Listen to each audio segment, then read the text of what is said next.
തന്റെ സ്വപ്ന ഭവനത്തിന്റെ ഗൃഹപ്രവേശനത്തിന് ദിവസങ്ങൾ മാത്രം ബാക്കി നിൽക്കെയാണ് പത്തനംതിട്ട പുല്ലാട് സ്വദേശിനി രഞ്ജിത ജി നായരുടെ ജീവൻ വിമാനാപകടത്തിൽ പൊലിഞ്ഞത്.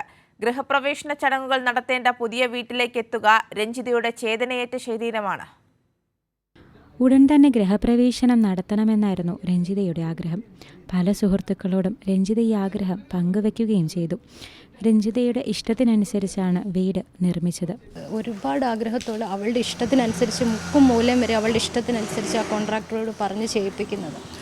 ഇപ്രാവശ്യം വന്നപ്പോഴും എന്നോട് സംശയം പറഞ്ഞു, വീടിനകത്ത് നല്ല വെട്ടം കിട്ടുമെന്ന് എനിക്ക് പേടിയുണ്ടായിരുന്നു. പക്ഷേ മുറി വന്ന് നോക്കിക്കഴിഞ്ഞപ്പോൾ നല്ല വെട്ടമാണ്, ഓരോ ജനലിൻ്റെ അളവ് വരെ, അങ്ങനെ ഓരോ കാര്യങ്ങളും കൃത്യമായിട്ട് നോക്കി പോകുന്നൊരു കൊച്ചായിരുന്നു.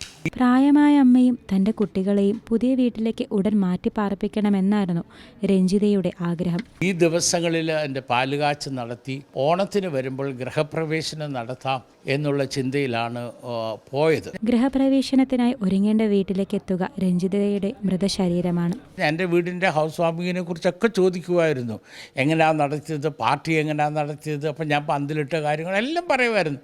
അപ്പോൾ ഇതൊക്കെ പുള്ളി എന്നിൽ നിന്ന് കേട്ട് പുള്ളി മനസ്സിൽ അതൊക്കെ ഇങ്ങനെ സ്വരൂപിച്ച് തൻ്റെ വീടിൻ്റെ കൂതാശ അല്ലെങ്കിൽ ആ കീഴ്ത്താമസം എങ്ങനെ ആയിരിക്കണമെന്നൊക്കെ സങ്കല്പിച്ച് പ്ലാൻ ചെയ്യുമായിരുന്നു എന്നുള്ളതാണ്. ആ ഒരു വലിയ പ്ലാനോടുകൂടിയാണ് രഞ്ജിത പ്രവർത്തിച്ചത്. ഞാൻ പറഞ്ഞത്, ആ ഭവനത്തിലേക്ക് രഞ്ജിത ആഗ്രഹിച്ച ആ ദിവസത്തിന് മുമ്പായിട്ട് രഞ്ജിതയുടെ ചലനമറ്റ ശരീരം വരിക എന്ന് പറയുന്നത് ഞങ്ങൾക്കാർക്കും സങ്കല്പിക്കാൻ കഴിയുന്ന ഒന്നല്ല. രഞ്ജിത നിലവിൽ താമസിക്കുന്ന വീടിനോട് ചേർന്ന് തന്നെയായിരുന്നു സ്വപ്നഭവനവും പണിതുയർത്തിയത്. കൈരളി ന്യൂസ്, പത്തനംതിട്ട.